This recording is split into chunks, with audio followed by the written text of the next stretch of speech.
Hello everyone, I hope आप सभी ठीक होंगे, स्वस्थ होंगे। आप सभी का बहुत-बहुत स्वागत है मेरे यूट्यूब चैनल पे। जिस तरीके से आप सब प्यार दिखा रहे हैं, आप सभी का बहुत-बहुत आभार व्यक्त कर रही हूँ मैं। आप सभी का इसी तरीके से सपोर्ट बना रहेगा तो मैं बहुत आगे बढ़ पाऊँगी और आप सभी को इन्फॉर्मेशन दे पाऊँगी। आज की वीडियो है सीटेट से रिलेटेड कि कैसे मैंने क्वालीफाई किया है सीटेट। सीटेट पेपर 1, 1 टू 5 के लिए मैं क्वालिफाइड हूँ और मैं अपनी जर्नी आप सभी के साथ शेयर करना चाहती हूँ। और ये मेरा सीटेट का सर्टिफिकेट है। आज मैं बात करने वाली हूँ कि मैंने कौन सी स्ट्रैटेजी फॉलो करके 100 प्लस स्कोर किया था। तो मेरा डीएलएड का बैच है 19 से 21 और मैंने 2022 में 21 में कोरोना उस समय चल रहा था तो हमारा एग्ज़ाम लेट से हुआ था। तो 2022 के जनवरी में मैंने एग्ज़ाम दिया था और मैंने 100 प्लस स्कोर किया था। तो मैं बताती हूँ कि मेरी जर्नी सीटेट की क्या थी और मैंने क्या टिप्स एंड ट्रिक्स फॉलो किए थे। और मैं एक और वीडियो बनाऊँगी कि मैंने कौन से बुक्स और कहाँ-कहाँ से पढ़ाई किया था ताकि आप लोगों को आसानी हो। क्योंकि आप लोगों को पता है दिसंबर में एग्ज़ाम होने वाला है और टाइम 1 से 2 महीने है आप लोगों के पास। तो कैसे आप लोग पढ़ाई कर सकते हो, उन सभी चीज़ों के बारे हम बात करेंगे। तो आने वाली हूँ और मेरे जो आइडियाज़ है वो एक हाउसवाइफ़ और एक जो वर्कर होती है या फिर जनरल स्टूडेंट उन सभी के काम में आने वाले हैं कि मैं किन चीज़ों को फ़ॉलो की हूँ, मेरा रूटीन क्या था। तो चलिए आइए मैं आपके साथ शेयर करती हूँ। तो पहला होता है सीटेट का सिलेबस।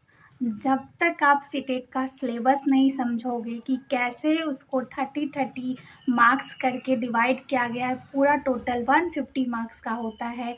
जैसे कि 30 मार्क्स का सीडीपी हो गया और उसको 50-50 के भाग में डिवाइड किया जाता है। 50 का पेडागोजी पूछा जाएगा, 50 का आपका सब्जेक्ट से पूछा जाएगा।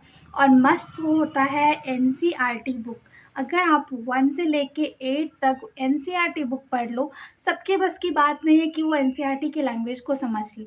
लेकिन आपको यूट्यूब पे बहुत सारे वीडियोस मिल जाएँगे, जैसे हिमांशी मैम, सचिन सर का, आप वहाँ से कुछ आइडिया ले सकते हो, ठीक है?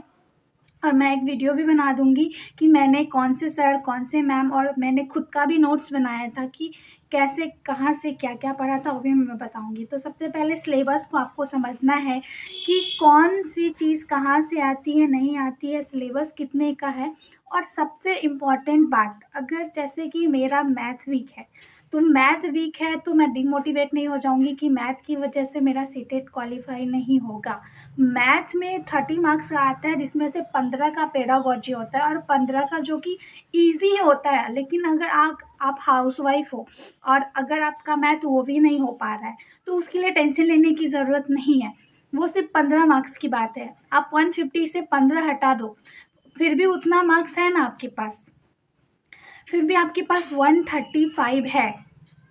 135 बहुत होता है। क्वालीफाई मार्क्स सीटेट में एक ये चीज़ है कि आपके पास सिलेबस जो है लिमिटेड है, बहुत ब्रॉड सिलेबस नहीं है। सिलेबस आपको पता है कि 30-30 मार्क्स के सारे क्वेश्चन आएँगे और सब्जेक्ट भी ज़्यादा नहीं है, सीडीपी है, ईवीएस है, लैंग्वेज मिल जाएँगे, मैथ मिल जाएँगे आपको। और लैंग्वेज में भी आपको ऑप्शन दिया गया है, जिनको हिंदी लेना है हिंदी ले। लैंग्वेज फर्स्ट एंड सेकंड में जो होता है ना कि आपका जो लैंग्वेज स्ट्रॉन्ग है, जैसे कि आपका हिंदी स्ट्रॉन्ग है, तो मेरा जहाँ तक एक्सपीरियंस है, मैंने 2 बार क्वालीफाई किया है, तो मैंने हमेशा, मेरी हिंदी स्ट्रॉन्ग है।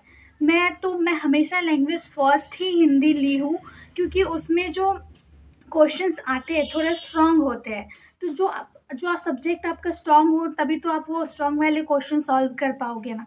तभी मैं ये सजेस्ट करूँगी कि जिनका सब्जेक्ट इंग्लिश स्ट्रॉन्ग है तो लैंग्वेज फ़र्स्ट आप वो वाला, जैसे इंग्लिश स्ट्रॉन्ग है तो आप लैंग्वेज फ़र्स्ट इंग्लिश लें।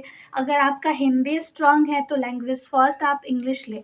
तो लैंग्वेज जो चूज़ है ना करना, ये बहुत मायने रखता है सीटीईटी में। तो मैंने ये एक तरीका अपनाया था कि लैंग्वेज चूज़ करने का, मैं बहुत कन्फ्यूज़ थी। तो आई होप कि आपका ये क्लियर हो जाए कि आपका जो सब्जेक्ट, इसमें हिंदी लैंग्वेज में जो भी लैंग्वेज आपका स्ट्रॉन्ग है ना, लैंग्वेज फर्स्ट आप वही चूज़ कीजिएगा।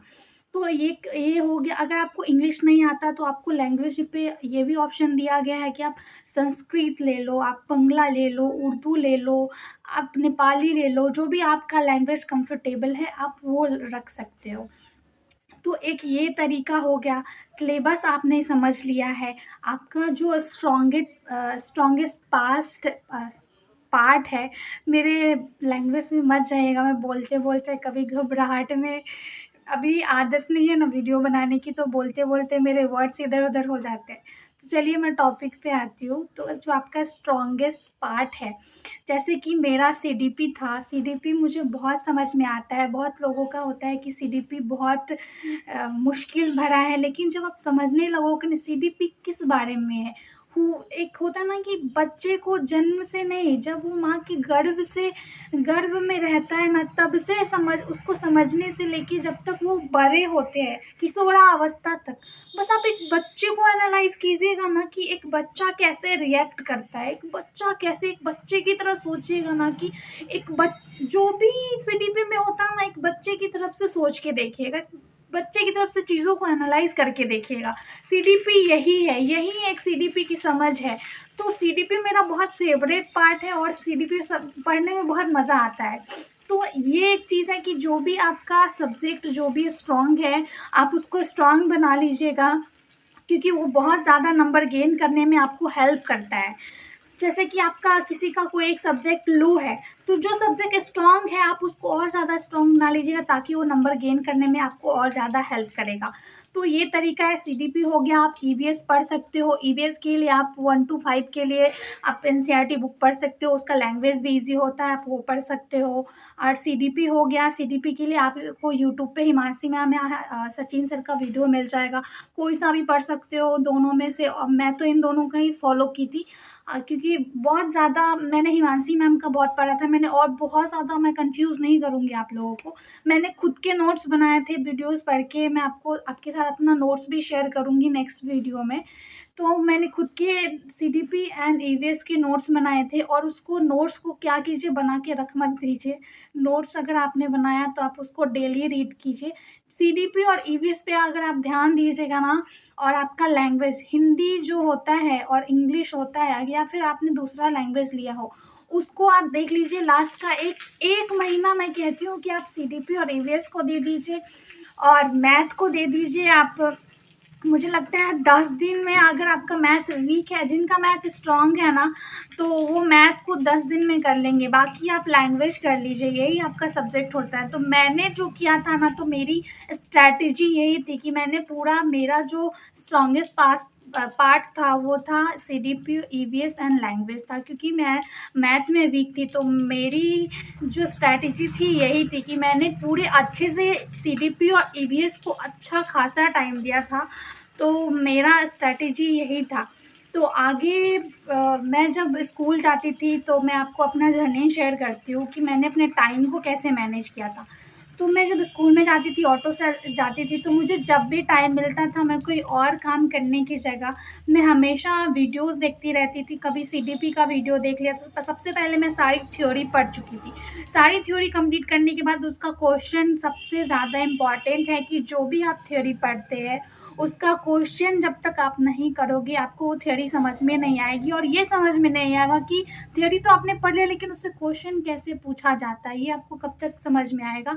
जब तक समझ में नहीं आएगा, जब तक आप वो क्वेश्चन नहीं करोगे, क्वेश्चन सॉल्व नहीं करोगे, तब तक आपको ये चीज़ समझ में नहीं आएगी कि थ्योरी तो आपने पढ़ लिया, लेकिन क्वेश्चन क्या पूछता है।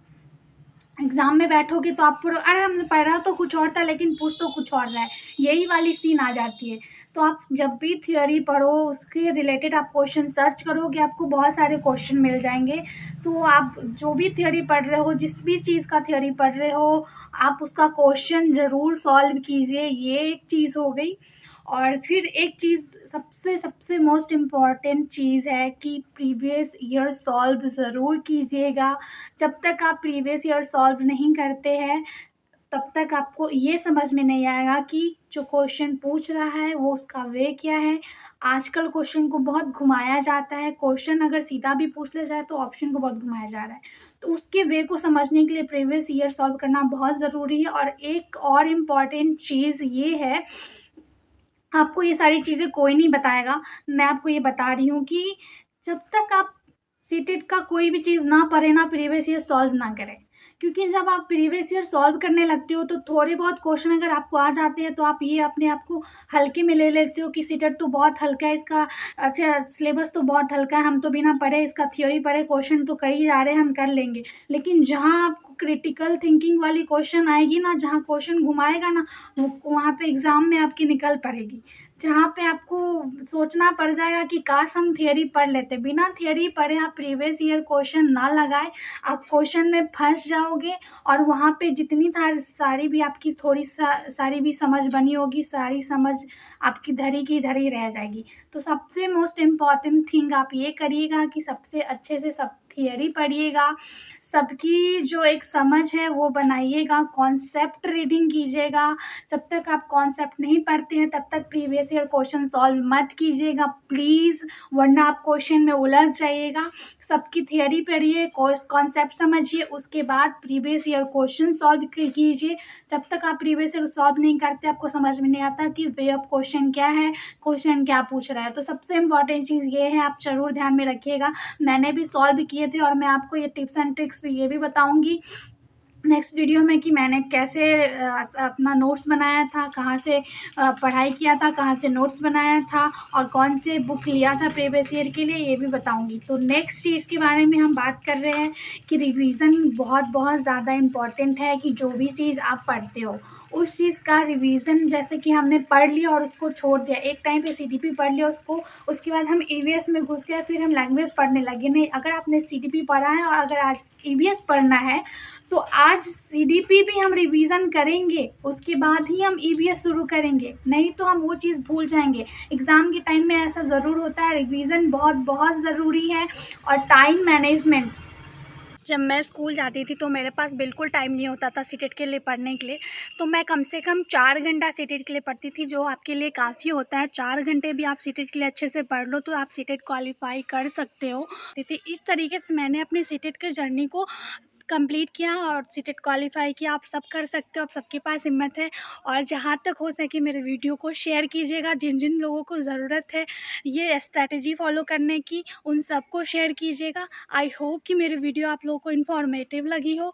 चल मिलते हैं नेक्स्ट वीडियो में, और मेरे वीडियो को शेयर कीजिएगा, लाइक कीजिएगा और चैनल को सब्सक्राइब कर लीजिएगा। Bye bye.